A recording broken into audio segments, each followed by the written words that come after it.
Well, hey there, my friend. Welcome back to the show. I'm Deanna Yates, and you are listening to episode 255 of the Wannabe Clutter-free podcast. Today's guest is Khrystyne Jaspers, and we're diving into one of the biggest pain points for parents: how to manage the never ending stream of kids' toys, especially when you are working with a small space. Khrystyne is an early childhood educator and mindset coach who lives in a one-bedroom apartment in New York City with her husband and two kids. Yep, you heard that right. One bedroom and four people, and she is making it work beautifully. In fact, she got so many questions in her life, like, when are you going to move into a bigger place, that she decided to show the world what was actually possible in under 700 square feet. Her home has been featured in apartment therapy, and through her coaching business, Space Jams, she helps people create homes that work for them no matter the size. In our chat, Khrystyne shares her favorite tips for keeping toy clutter especially, in check, how she gets her kids involved in the process, and how to set boundaries that actually feel good. She also opens up about what it really means to create a functional and joyful home where every inch counts. I think you're going to walk away from this episode feeling empowered to do more with less, and maybe even breathe a little easier the next time you step on a Lego. Maybe not. Hopefully we can help you not step on those Legos. But before we dive in, you know the drill. I want to thank you so much for being here. And if you love this episode, please hit that follow button and consider leaving a quick rating or a review. It helps other awesome people like you find the show, and I really appreciate your support. And you can get the show notes for today and lots of free resources at wannabeclutterfree.com/255. Again, wannabeclutterfree.com/255. All right, let's get to it. Well, hey, Khrystyne, welcome to Wannabe Clutter Free. How you doing? I'm doing so good. I'm so excited for this.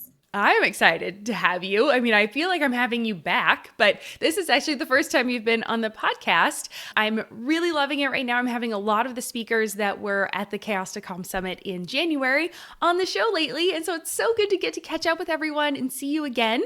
So, hi, tell us about yourself, who you are, what do you do?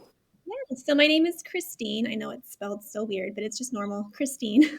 Um, I'm a mom. I always say that first. It's like my favorite hat that I wear. I have two kids and we live in Manhattan. I am an early elementary school teacher, no longer in the classroom, and a coach, and recently started my own business called Space Jams, helping people reimagine their spaces and their homes. This kind of started because we live in a one-bedroom apartment in New York City. So it was like my own life moved into helping other people with their spaces.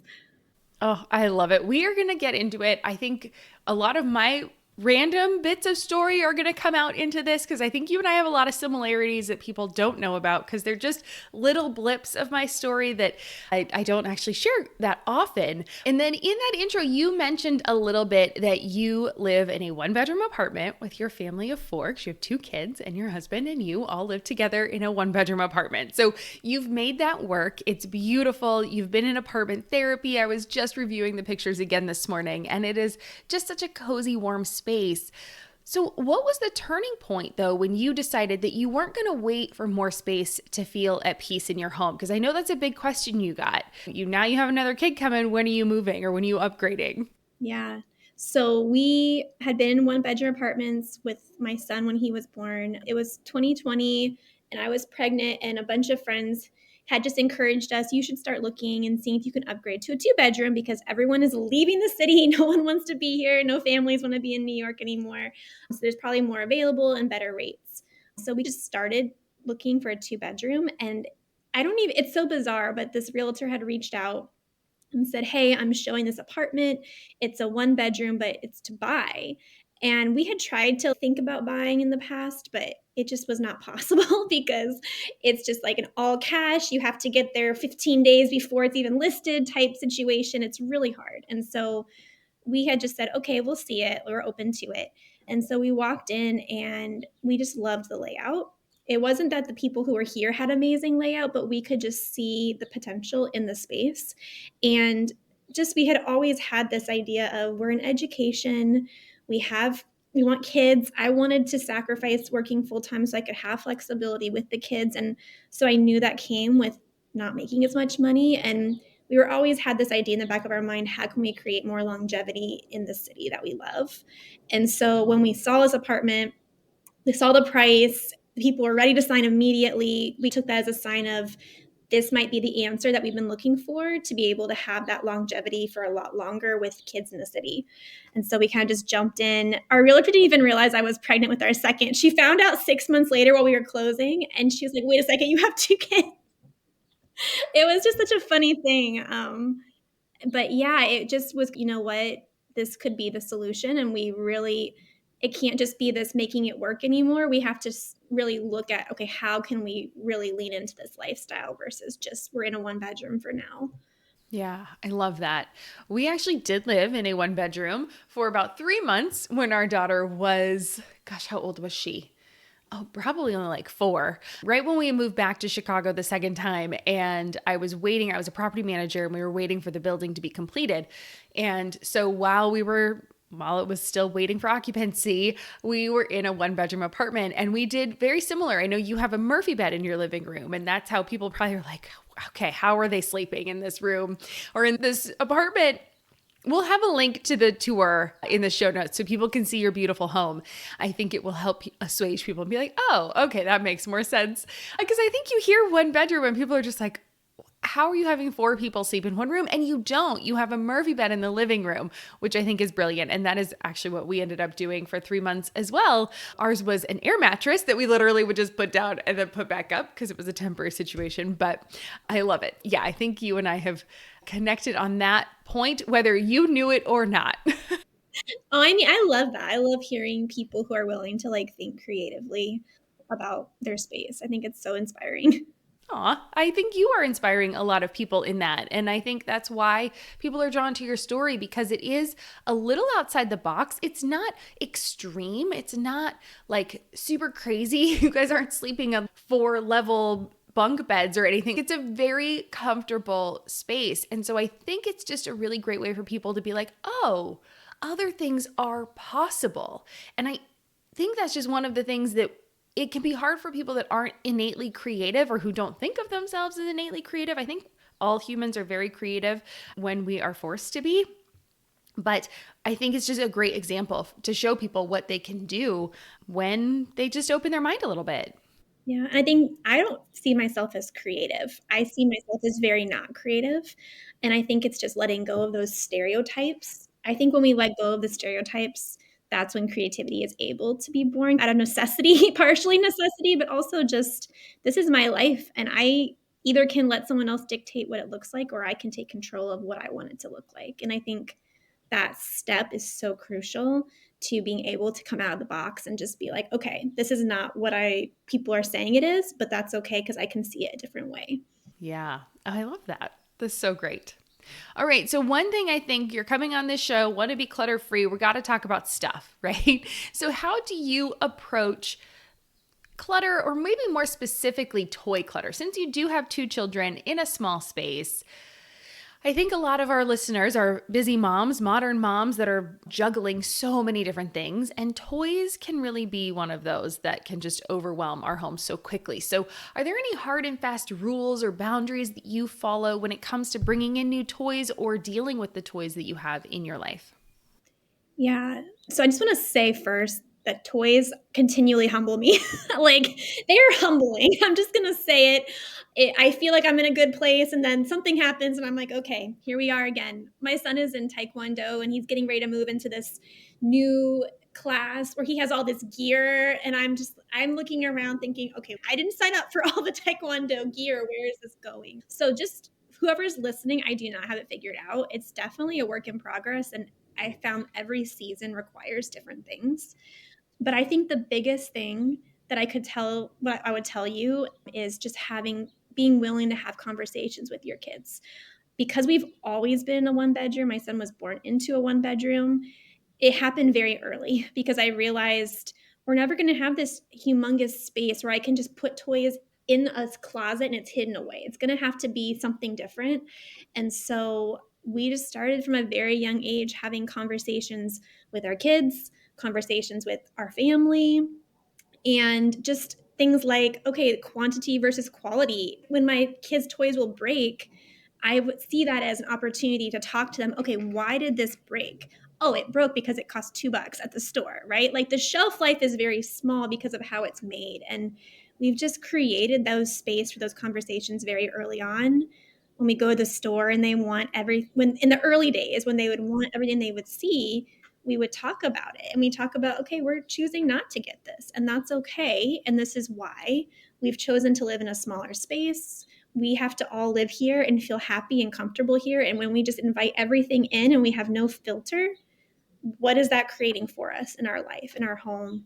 And so just lots and lots of conversations. And I feel like when people hear that, they think, oh, Khrystyne had this one conversation with her kids, but it's every year, every birthday, every Christmas or holiday season that you're celebrating, we have these conversations and around what do you really love, what matters most, and trying to help them value experiences and experiential gifts versus just stuff. And just navigating those conversations has been really helpful and set the stage for the boundaries and for the systems that we've created along the way.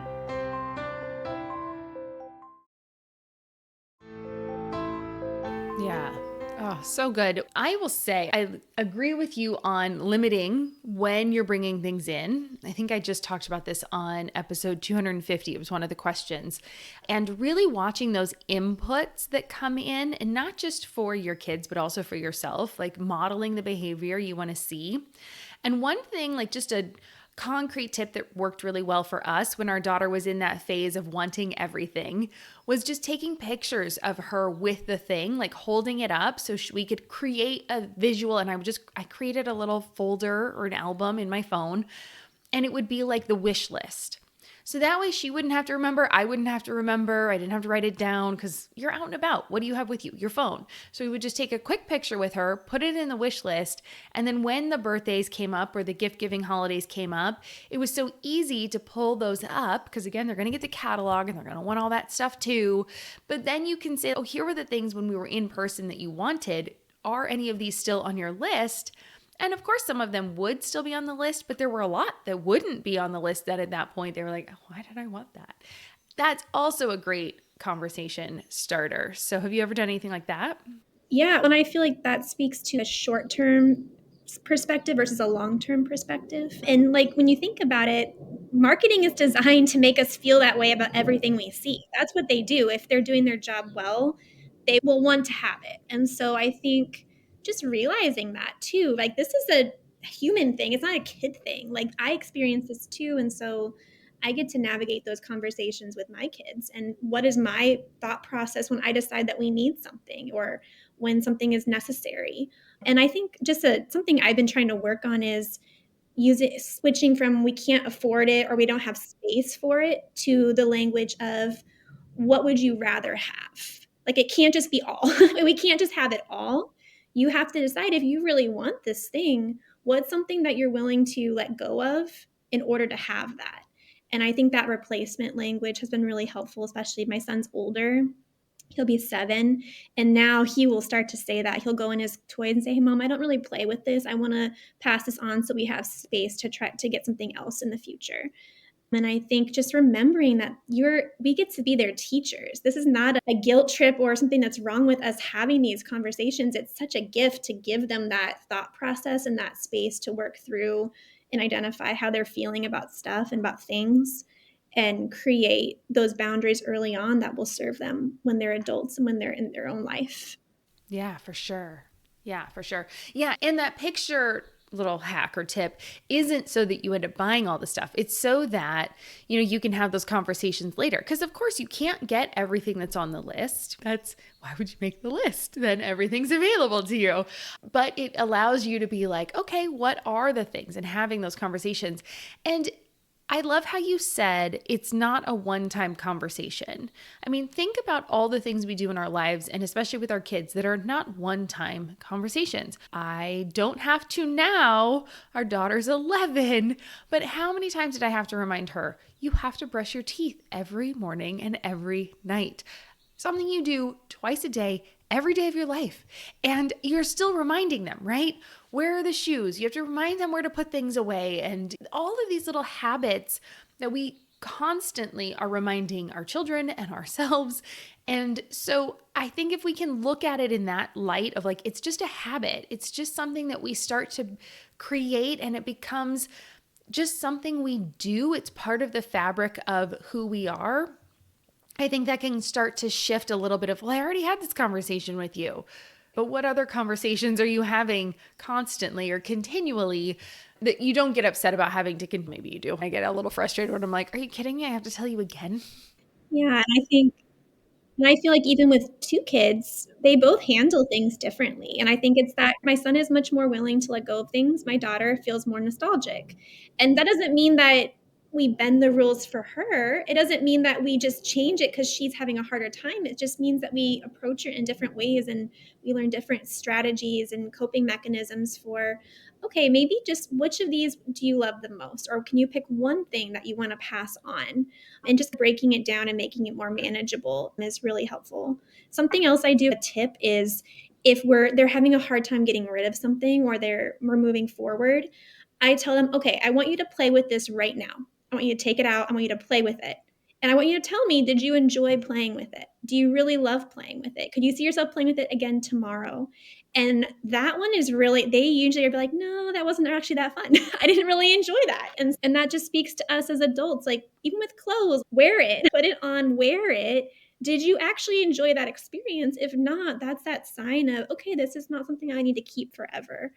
And so that's been really helpful, just getting them to actually take it out and use it and see if that's something that will help them make those decisions also. That's a good one because I think as humans, we get not nostalgic isn't the word I'm looking for, but it's the endowment effect, right? We find this because it's ours, because we own it, it feels more special to us, even though maybe we don't even really care about it that much. But yeah, that's a great tip. Just try it out, use it, play with it, see if you like it, and then have a couple questions at the ready, like when they're done playing with it. Like you just said, did you enjoy it? What did you like about it? What didn't you like about it? And you mentioned one other thing there that I think is important too is transitions. So as they're transitioning, as you're moving forward, I think was the word you used, to a different season of life, to doing different things. And it's easy when you have a moment of your son's trying Taekwondo now. And so that's a new season, you said, even. And then knowing to have more deep conversations around these transitions, I think is a good time too, because it gives us a marker of, okay, you're moving from kindergarten to first grade. What are the things you want to take with you into first grade? And like you said, that language can be so powerful. Instead of having it be this negative, okay, what are we getting rid of? What are you taking with you? What would you rather have? This or that? It's not both, it's not neither, it's this or that. So I love how, worded some of those conversations. And I'll say too, people look at my small, and I used to look at myself in a small space in a one-bedroom apartment and feel bad for myself, feel bad for my kids. And the longer I'm here, the longer I practice these habits and build these mindsets, I'm so thankful because you could have a big house. I grew up in a big house. It doesn't mean that these things are not there. You can just shove them away and forget about them a lot simpler and a lot easier. And you can just you can leave them behind for a long time until someone else eventually has to deal with what we were not able to deal with ourselves. And I just feel so grateful for small spaces because I can only do that for so long before it just starts to impact our family, impact the way we live, impact my stress levels, our productivity at home. And so if you are living in a small space, the frustration is more immediate, but it's also a gift because you can't just hide these issues away and forget about them. You are forced to take them out and really look at them and address them in the moment. What a beautiful just mindset shift. That is a beautiful way to look at it because I do think a lot of women listening to this show feel overwhelmed by their stuff. And it probably is because we've been able to put it off for so long. We've been able to put off those decisions and put off being forced to look at our stuff and examine how we live and how we buy and what our actual relationship with the things we own. And yeah, I think that is a beautiful way to just shift the way we look at our things and having a moment of, Yes, this is going to be a little messy. Yeah, it might not be fun right now, but I'm being nice to my future self. I'm helping my future self be more productive, be more energetic, have more motivation, show up as the person and the partner and parent that I want to be. And I can do that when I turn inward a little bit and examine what I'm doing with this stuff and why I have it here. So that's beautiful. Yeah, thank you. Okay, I want to point out I definitely had that moment of going from no toys and then feeling guilty that our child didn't have toys. So I totally understand the feelings that parents and moms especially have when it comes to feeling like you are responsible for your child. So we were talking about this a little bit before the show started. When our daughter was one, we took off. We sold 95% of what we owned. We traveled Europe for 6 months. We did a month at a time in a different Airbnb. It was beautiful, wonderful, a little stressful, but fantastic time in our life. And when we came back, we let other people's opinions cloud our judgment. We were like, okay, we got a little nervous to do it again. And so we settled down. We got a house. We got a 3-bedroom house. If we sold 95% of what we owned, we didn't have anything to furnish said house.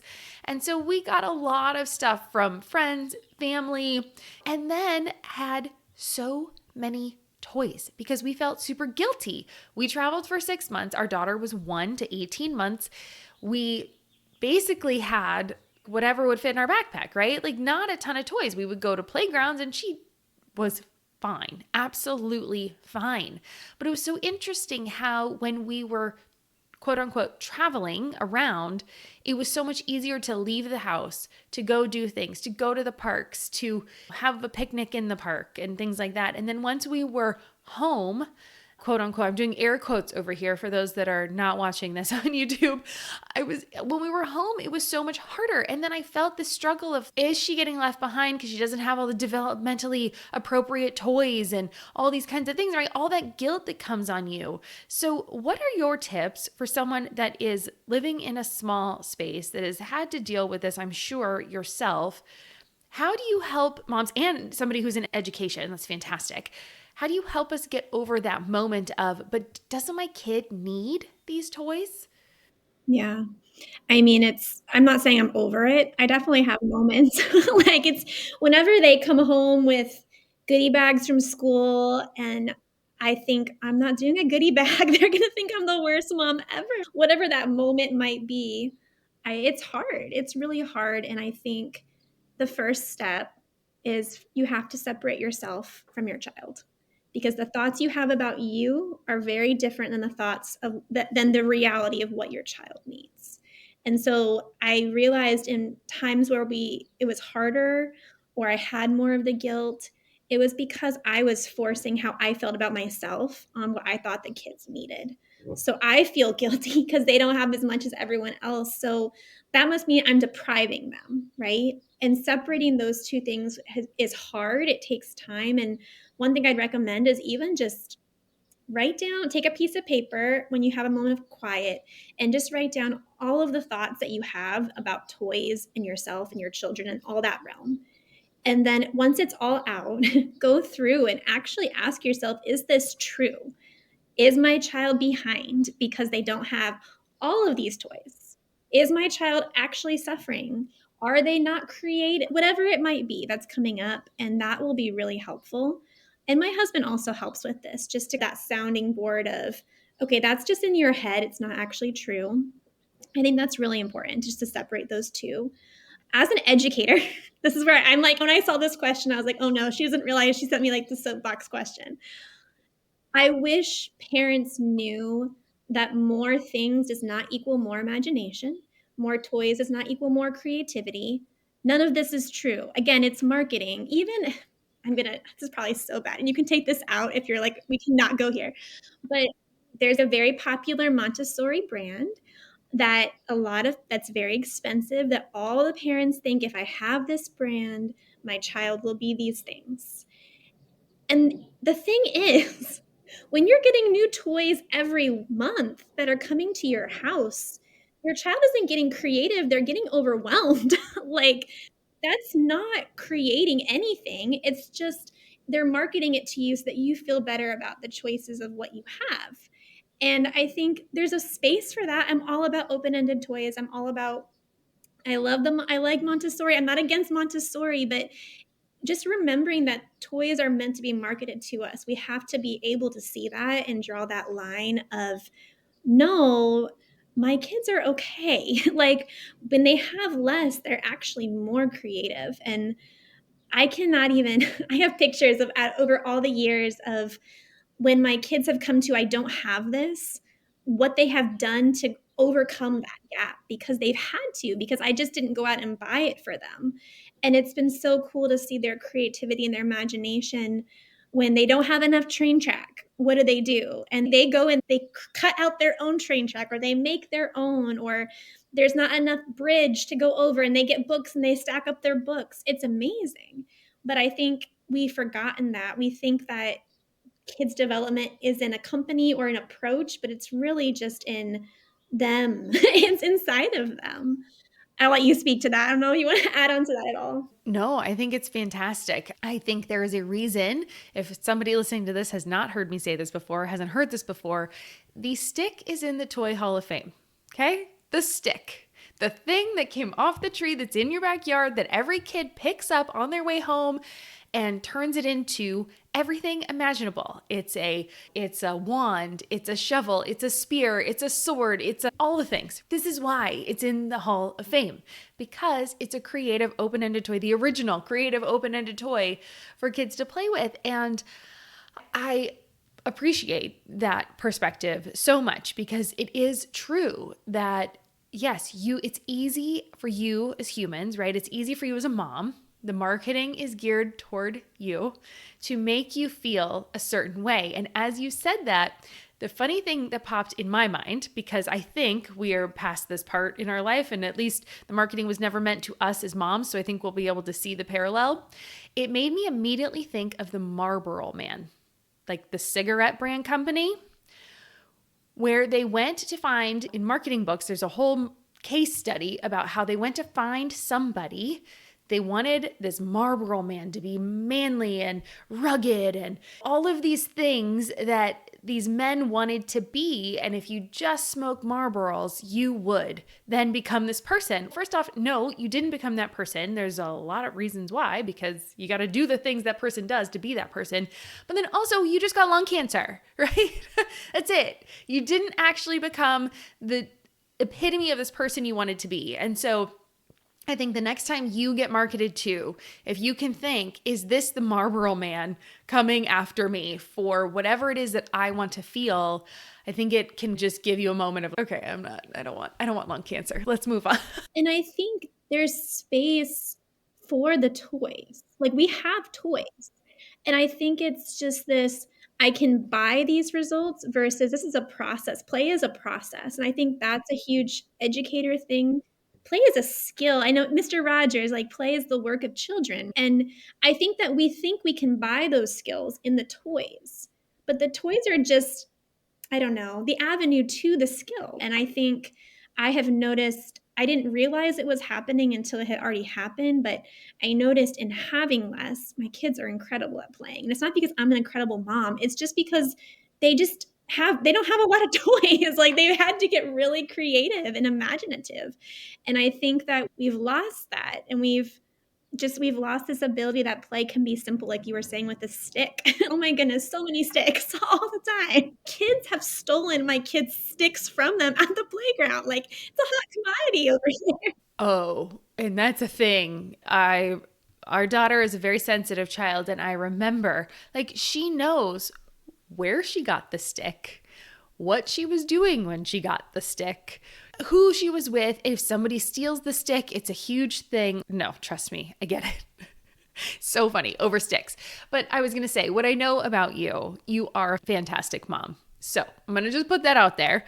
But I also get what you're saying about you didn't do anything in addition or special in order to instill this. You just have set up the environment to be conducive to play by allowing your children to have the space to play and the time. And I love how you said, yes, the toys just facilitate the play. They're the tool that helps you facilitate the play, just like the pan isn't the thing that makes me a chef, right? The pan is something I use to cook the food that we eat, but the pan is not cooking in and of itself, right? So the toy is not the creative thing, it's the tool that allows you to do the thing.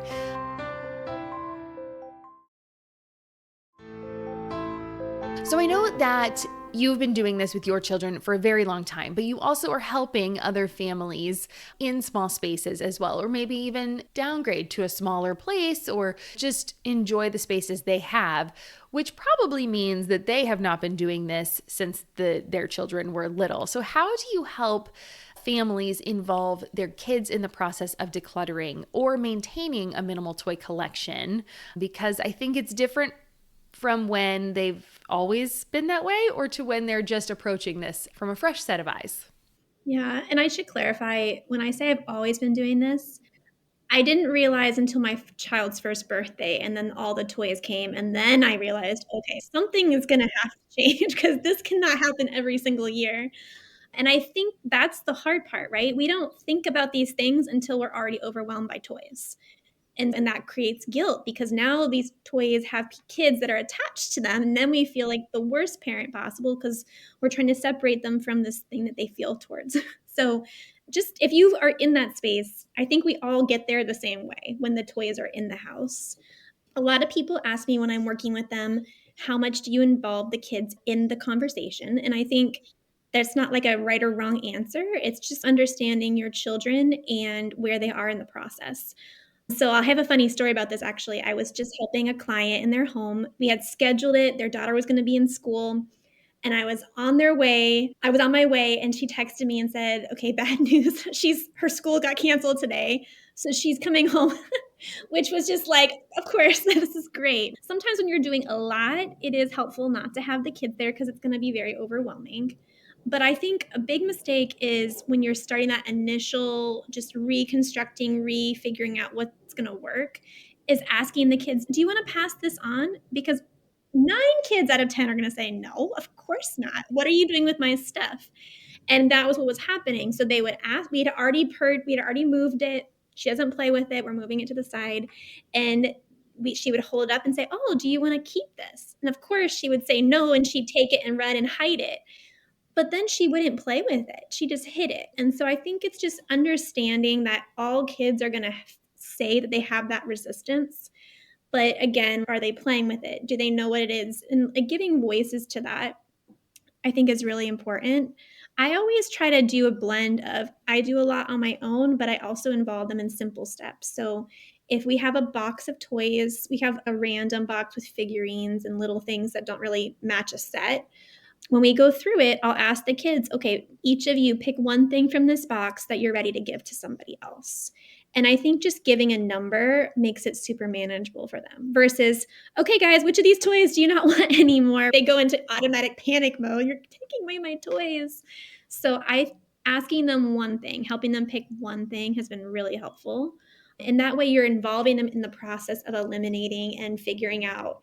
Someone I think on your Calm to Chaos Summit recommended, "Okay, here's your toys. Put the ones that you love over here and the ones you like over here." Like giving them that language to be able to create categories and different topics of things is really helpful. Did that answer your question? So like that blend, it's a blend of both. But then also just going back to that original point of make them play with it and see if they actually like it. If they're done in 5 seconds, then you can say, "Hey, I noticed you only enjoyed that for 5 seconds. I think maybe that's time to pass this on and let someone else enjoy it instead." And just giving them the language, just like you would with anything that you teach a child. They have to have that language to be able to put their words to their feelings and their emotions and their decisions. But we come in and we just expect kids to know what to say, and they don't know what's going on, and we have to be the ones to facilitate that for them. Yeah, think about however old you are listening to this, however many years you've had building a house, putting things together, trying to figure out what you want in life, and then understand that your children haven't had that experience. And so we have to teach them. I remember like becoming a mother and being like, "Wow, this baby knows nothing, like literally nothing, complete blank slate. And they will only know whatever I tell them, teach them, show them. Otherwise, it it's not going to register with them. Like she's not going to have any clue. And then also, I think if you can bring it back to like we were talking about before, what's something that we as adults and humans can relate to? Our closet, right? So the same thing, right? If you just went, "Hey, do you want to keep this?" and you're picking out some random thing from their closet, of course, we as humans are gonna be like, "Yeah, of course, I love that shirt. It's super cute. I never wear it because it's itchy or it pulls up on this side, but of course I want to keep it." Until we actually have a moment of, why do you love it? Try it on, test it, wear it out. How do you feel when you're out and about in it? Is kind of our version of play. If we can just bring it into our own and look at it through that lens of like, how does our child see it, I think is really helpful as well. So yeah, I think that was fantastic. And to speak to that point, a lot of when I was figuring out what I wanted to do with my business and how I wanted to help people, I realized I can come in and I could organize anything for you. But at the end of the day, I want to leave knowing that you have those mindsets in place so that you can start doing this for yourself, because it's not that short-term fix, it's a long-term journey. And with kids, it's the same thing of, okay, it's not just about fixing it. It's about, okay, how can we have this long-term healthy relationship with stuff and with what we have?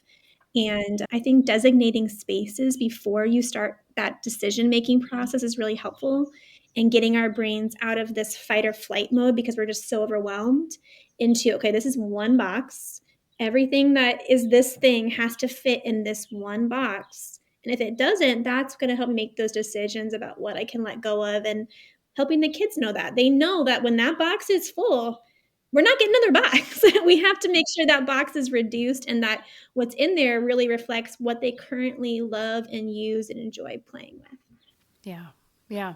So true. So very true. And yes, it's about, how do we teach them, right? We're their parents, right? Our whole job is to help them become good human beings that can survive out on their own. And yes, I think starting with our toys is such a wonderful way to really help them in their future life of all the other things that are going to come into their life. So, yeah, I absolutely love it. I love that approach of, okay, how can I do this?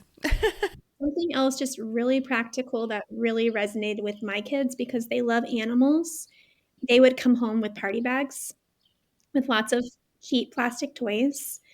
And it was not clicking. I kept telling him, "No, we're not gonna, those are not well made. They're just cheap. They break." But it just wasn't resonating with him. Like it wasn't clicking. And so one birthday party, he came home, he was complaining, and oh, they didn't put any toys in my goodie bag. And I said, "Zeke, I want to show you where the goodie bags go when they break, because they break quick, right? You enjoy it for 2 days and it's done." And we showed him, I said, "Here's the plastic. Here's where it's going. These are the bigger implications of these choices." And there's nothing wrong with having a plastic toy or two, but not understanding like the implications of just always saying yes more and more with no understanding of what's happening. And that was huge for him. And both of them still will say, "No, I don't really want that because I know it's not going to be good for our world and the animals in our world and our planet." Right. And even being willing to have those deeper conversations has been really helpful for my kids. Yeah, we live near the ocean and the balloons are a big fight for me. Like, oh, in my core, I hate balloons. So, yeah, I know. And we just have to pick our battles sometimes. Obviously, we're not a zero balloon household. I'm not sure that could ever happen because they just randomly sometimes appear. But yes, I think anytime we can try our best to start to limit and make better choices. And again, we can't control what other people do, but we can control what happens in our house and how we choose to take things or bring things in. So, yeah, I think that's great. Yeah, I think on an environmental level, as your children get older, yes, having these more deeper conversations with them in a way that obviously isn't going to scare them. And I know you wouldn't have done that, but just those that are listening, yeah, keep it age appropriate, but I think it can be very powerful for sure. Yeah, and to your point, coming with compassion versus judgment of we're better than these people. And no, like we've chosen to live this way. And I want you to understand, here's why your dad and I have chosen this. This is not against anyone else. It's just so you understand, when we choose to have less, when we choose not to buy those things, this is why, where that's coming from. And so I think that compassion is so important and not having judgment. And it comes back to that this or that kind of a thing, right? We can't have everything, we can't do everything. So we choose to live in a smaller place so that this happens or whatever. And I'm not going to put any labels on anyone else, but like, why, what are the choices we've made like as a family? And I think that can really help as well, which is exactly what you're saying, which is fantastic. I want to circle back to birthdays and what you had said on the first birthday when everybody, yes, we had this too. Everyone's so well-meaning and they shower your family with love, which often equates to stuff. So, do you have any tips for those that are struggling in this area where they have very generous family members and they're like, okay, I got to have this conversation. Where do I start? What do I do? I think just having an honest conversation as soon as possible. And I think, again, compassion, gratitude, like coming not from, what did you do? Why did you give me all this stuff? But going to that person, my mother, and saying, Mom, I know you love them so much. We physically cannot have this much stuff in our house. I'll go crazy. Here's some ideas I thought of that way would really love, that could make, that is a way you can show how much you love them. And I don't really buy my kids a lot of toys. I let my parents do that because they want to do that. And so I think just realizing that it's okay if I'm not the parent who bought my kid these toys. It's okay for that to come from someone else. I was able to let go of that. But then also, I've been starting to get my family members like on experiences, and here's a way to make this experience really special for them. And now that my kids have come to expect more experiences than toys, they look forward to it and they ask about it. And I always send lots of pictures and videos and thank you so much for this experience, just to reiterate this is really being enjoyed. And I actually made a whole gift guide, which was like my own personal journey through this whole thing of birthday seasons, holiday seasons, and how to create meaningful gifts without that are not things. Because I love giving gifts. I'm a gift giver. So it's been a journey for me. Interesting.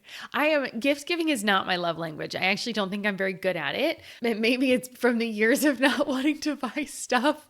But I don't know.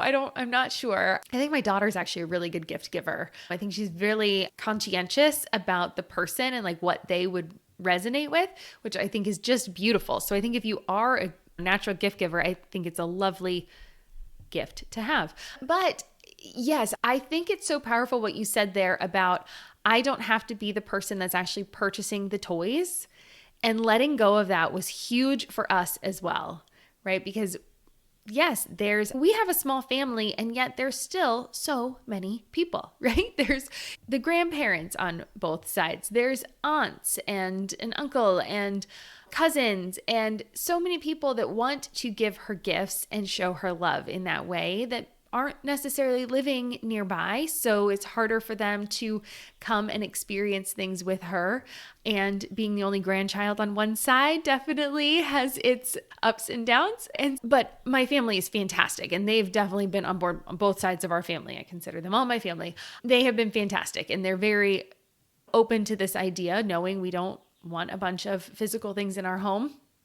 But yes, that one was a big shift for me as well. Knowing, okay, at the holidays, we don't have to be the one that gets her a bunch of gifts, like physical things. Other people can do that. And her birthday as well, right? Like we're the ones, I put in so much effort planning the party, having the people over, making all the food, making cakes and putting all of that together. And so much energy and love goes into that part that I have shifted my mindset a little bit to be like, that in of itself is a gift. There's a lot that goes into that should be seen as a gift. And so one year we did like a Harry Potter birthday party. She was really into it. And we had so much fun planning it together. Like that was like such a gift for both of us, right? To spend that time together, plan and anticipate. And so I think if I look at the lens a little differently, right? Buying a $20 toy is not going to be she's not going to appreciate it as much as that whole experience of us planning the party and figuring out who we're going to invite and putting together the things. We made wands and we made chocolate frogs and the whole thing. We did so much. It was a really fun party, but it was that first party post COVID where we could actually have people over. And so it was really fun. Anyway, yes. But I think just that shift, what you said there. And I think to that point, because I'm not the person giving the fun things, me having, and my husband is worse at this than I am because he's always, is that it? And I'm like, yes, that is it. Because you have to also just prepare yourself.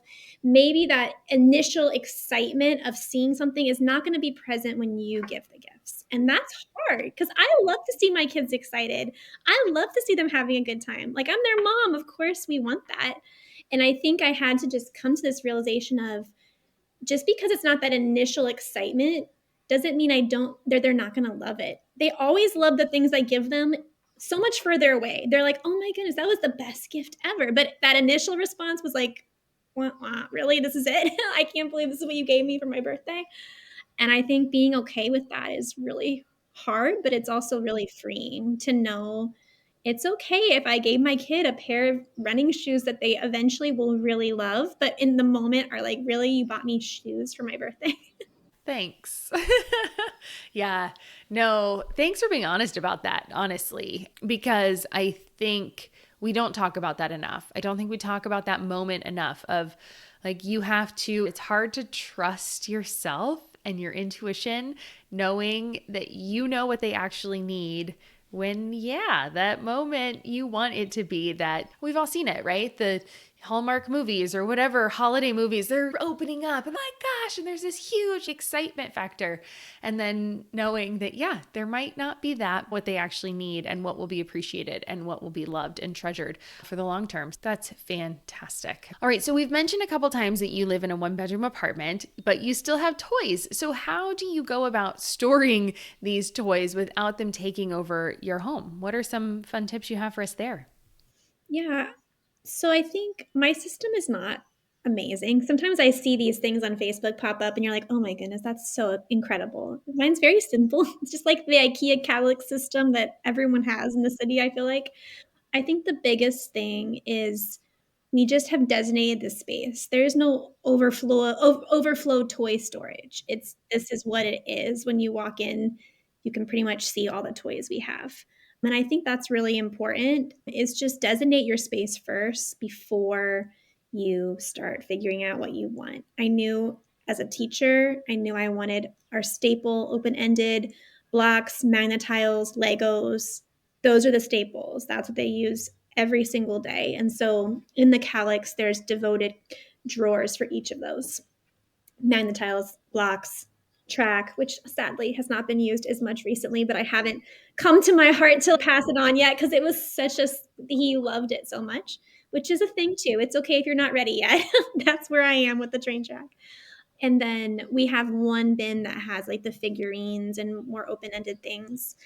But to be honest, because we just don't have a ton of toys, my daughter especially, she will use anything as her toy. I have these little photo prints that I keep just for decor on my coffee table.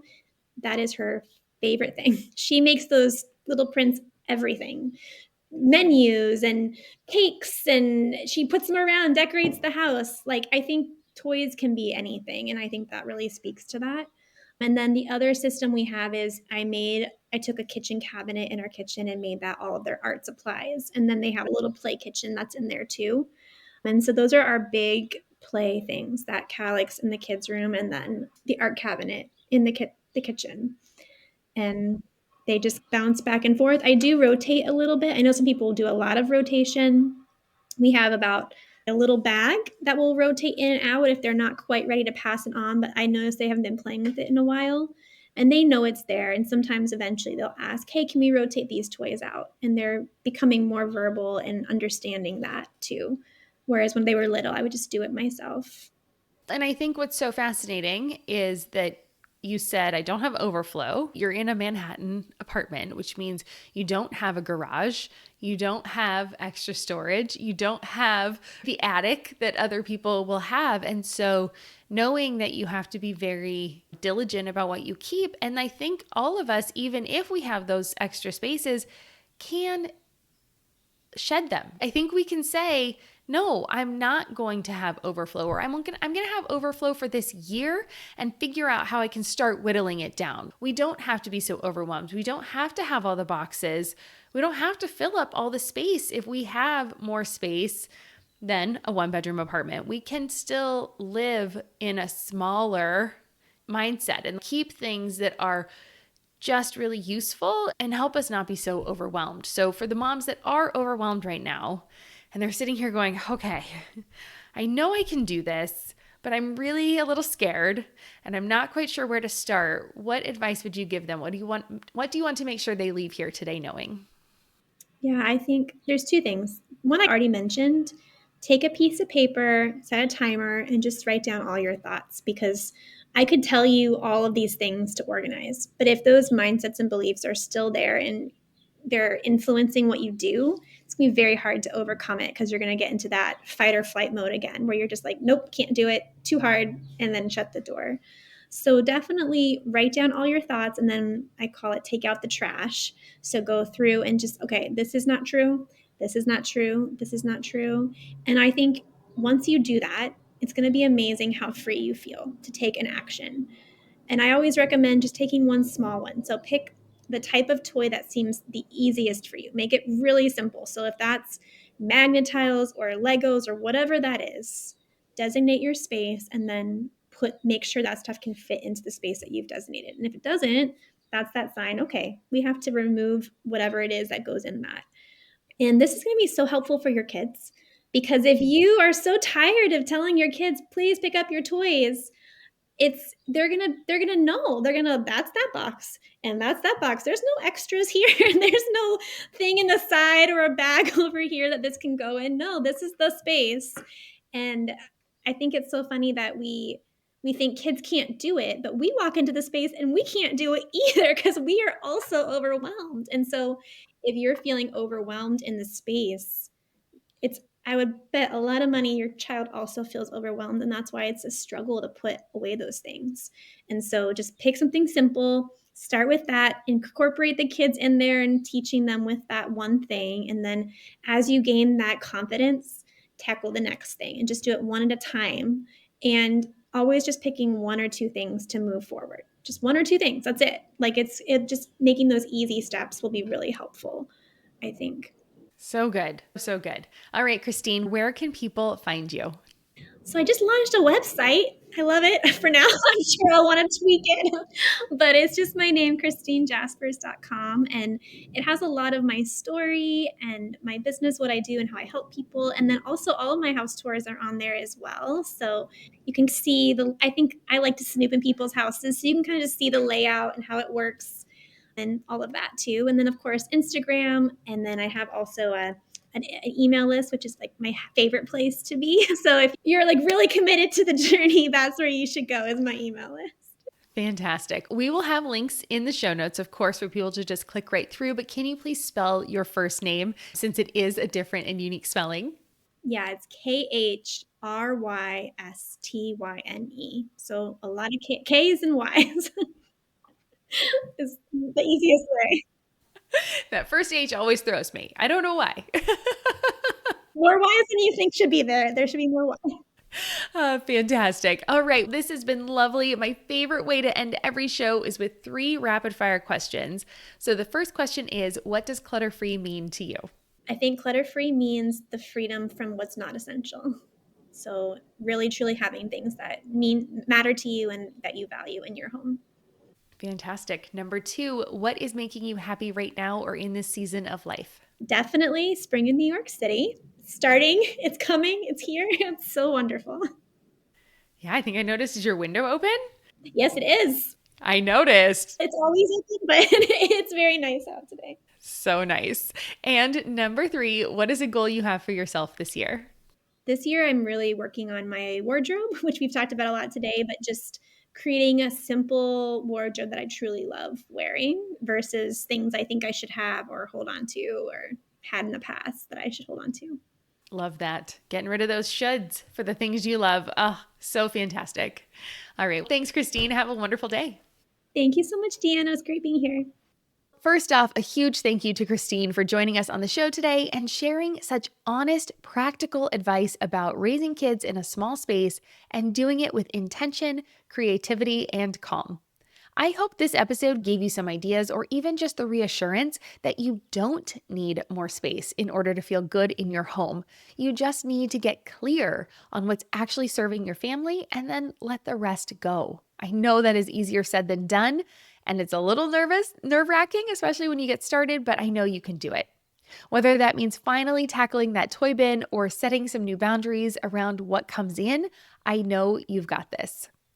And now it's your turn. What stuck out for you the most? I would love to hear your thoughts, your questions, or even what you're planning to declutter next. Come hang out with me on Instagram. I'm at Wannabe Clutter Free, or pop into our private Facebook group, the Wannabe Minimalist Family Group, and join in the conversation over there. As always, thank you so much for making this podcast part of your weekly routine. If you haven't already, go ahead and hit that subscribe button so you don't miss a thing. And if this episode resonated with you, I would be so grateful if you left a quick rating or a review. It helps more amazing listeners like you find the show. And don't forget, you can find the show notes for today's episode at wannabeclutterfree.com/255. And with that, I hope you have an amazing day. Remember, you can do this. One step at a time, one shelf at a time, it all adds up. I believe in you. Until next week, I'm Deanna Yates, and you've been listening to Wannabe Clutter Free. I'll see you next week. Cheers.